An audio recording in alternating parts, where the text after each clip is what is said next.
Hello? Hello. Okay. Okay, I was just checking to see, could you hear me? I think I fixed my smoke detector. Can you hear Good. it? Good. So you're 24. Yes, sir. All right. So the fear would be, all right, Kevin, I hear everything you're saying, but this is all new to me. I got all this. How much money, how much student loan debt are you in from your undergraduate? I'm in about 75. Oh, Jesus. Say the number. You got to say it. You got to say the whole number to make it real. Okay. It's 75,360. Yeah, that's and what's your degree in? It's in pre-law. Okay. Pre-law. I mean, wasn't political science, English, history, it was just pre-law? It was pre-law. That was the actual title of the program, but most schools have it titled political science, so it's pretty much the same Okay, thing. political science. A Hmm. 75,000.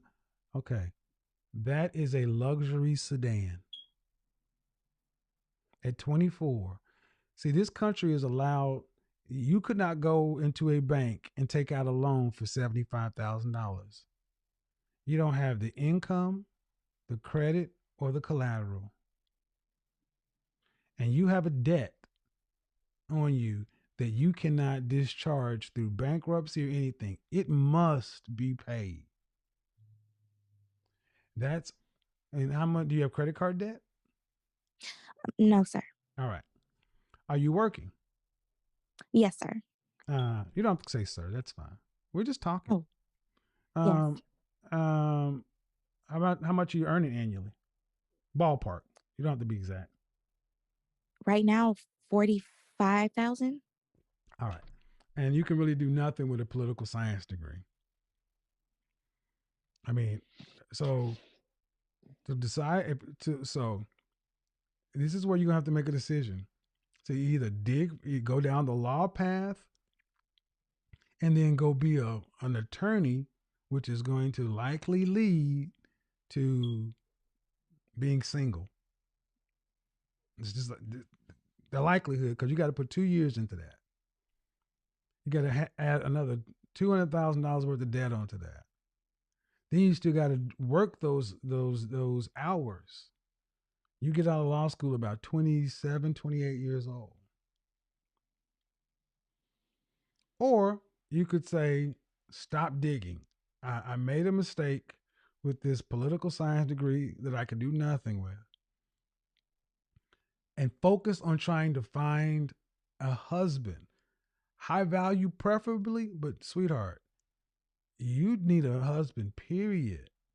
You don't make enough money to pay off this debt and to live anything other than apartment living. See, women like you, if you were in the non-black community, you would be looking at men who were plumbers, electricians, painters, roofers, blue-collar tradesmen, guys who can own their own business and make more money than guys like me in a suit make. But you're so concerned. But in our culture, women like yourself are so concerned by what the men look like to your friends. You could meet a guy who's a truck driver making six figures and has plans to own his own logistics firm in 3 years, but you would feel funny about bringing him around your college friends. True or false? If he's a good man, I would be proud of him regardless. But um, yes, I mean, people my age, they would look So, down on somebody. let's answer. So what I need you to do is start being truthful. I asked you true or false, and you skipped right on past. You added, well, if he's a good man, the answer is yeah. I would feel you don't. It doesn't sound good, but the truth is you would feel some kind of way bringing him around your friends. That's the truth, or is it not the Yes. truth? Yes. Okay, then we gotta get honest. We gotta start telling the truth. I would feel funny bringing him around because I'd have to explain it to him. Well, yeah, girl, he may be a truck driver, but he's a good man, and we should not have to explain what quality men do. See, black community looks down on blue collar men, and that's dumb. Black women look down on blue collar men. I actually had a woman in my chat room say, I don't think black women look down on blue collar men. And I almost fell out of my chair. I'm like, are you kidding me? We overlook all of our tradesmen, all the guys who have the jobs that can go start their own business. It will be wise for you to start looking at men who are entrepreneurial minded, who are in the skilled trades, who are in technology, who are in sales, and stop just looking for the big ones: doctor, lawyer, uh, high finance, because those men are rare. You meet a man who's making $85,000 in cybersecurity, and he's 29 to 31 years old. You guys would be a perfect match for one another.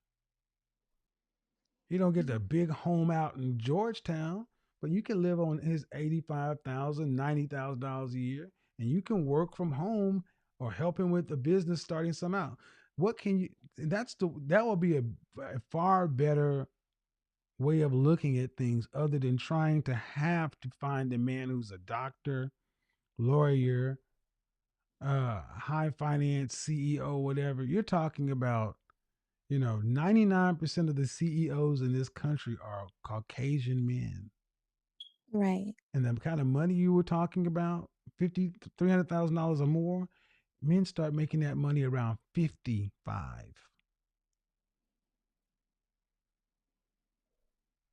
Mm. So, what's the oldest man you've ever dated? The oldest man I've ever dated was 26. Okay. Um, I'm going to push this concept to young ladies because in every other race, they do this. Age gap dating. Dating a man who's, you're 24, your husband, 35, 40 years old. But we got you trying to, because if you were trying to find a guy around your age, you're going to put too much pressure on him. You'd want him to make the kind of money men like my age make. And they can't.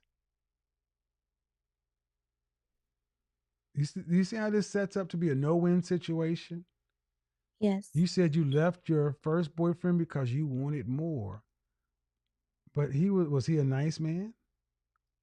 He was a great man, yes. How long ago did you break up? It's been 4 years now. Where's he at? He's staying in Vancouver. When's the last time you spoke to him? Well, I haven't spoke to him since we were well, we spoke a little bit our senior year. And you broke up with him because of possible financial outcomes. Yes, at the time, I All right. had the big head. Okay. You need to. Have you ever apologized to him? Actually, last time I saw him, I actually did say, I wish I could have been a better girlfriend to him.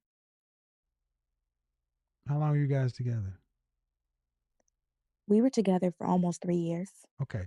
That is wholly insufficient of an apology. You were with somebody for 3 years, and all you give them is, I wish I could have been a better girlfriend. I need you black women to listen and listen good. If you want black men to give you a chance, here's what you're going to have to do: stop digging. Number one. Number two, you're going to have your aha moment. You're going to have to acknowledge what you do or did does not work. Openly out of your mouth, acknowledge it. You're going to have to start living life honestly. Direct communication and transparency with black men. Acknowledgement accept acknowledgement, honesty, accept where you are, your age, your marital status, kids, or whatever, and then openly admit the errors you made. See, many black women will think 3 years and you get a throwaway line. Ma'am, if the situation were reversed and he broke your heart, if he gave you that throwaway line, would that be satisfactory to you? No.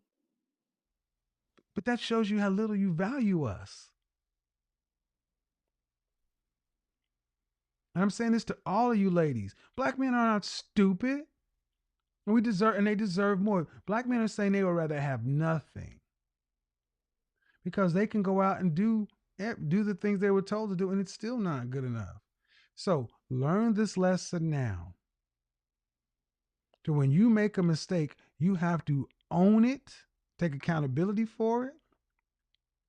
Actually, I said acknowledgement. I messed up. It's actually accountability, honesty, um, acceptance, and admission. Accountability, but still the same thing. Accountability. I'm in $75,000 debt. But stop digging. Get honest, and say I don't want to go to law school. I want a husband. So you'd be far better off. You make better choices. And then what that will also do, it will deflate you guys. You guys are walking through the world far too entitled, arrogant. You guys need to be humbled. Some humility, because you're the only race of women that looks at your men as if they're less than you.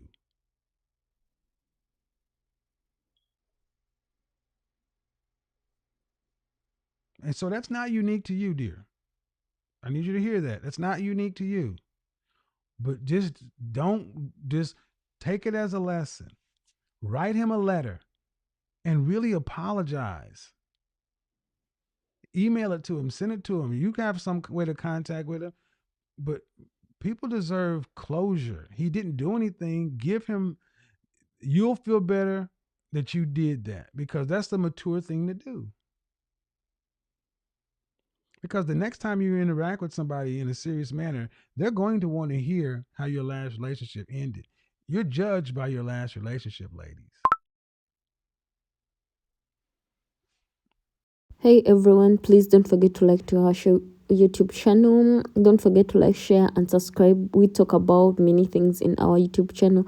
First of all, before we proceed, let's give respect to the fallen legend Papa Kevin Samuels for his good work he did for the Black society. He has more amazing work, more amazing videos, more educative videos that will help you teach your kids or your siblings how to navigate themselves around men and women, and how to bring themselves to the Black society community as good ladies, as wife materials, as kids of God, as Christianity, and other rated stuff. Today we are looking at this girl. She just admits, she says her man left her, her boyfriend left her to someone who has a better job because she has no better job. But she seems kind of lazy, because if you're to look, even a smoke detector, she'd fail to change the battery of a smoke detector. But why is it that most ladies that call in, they have that smoke detector warnings in the background? What's wrong with them? Sorry, are they always smoking? What really happens? Because I think when someone calls in, then they have to do.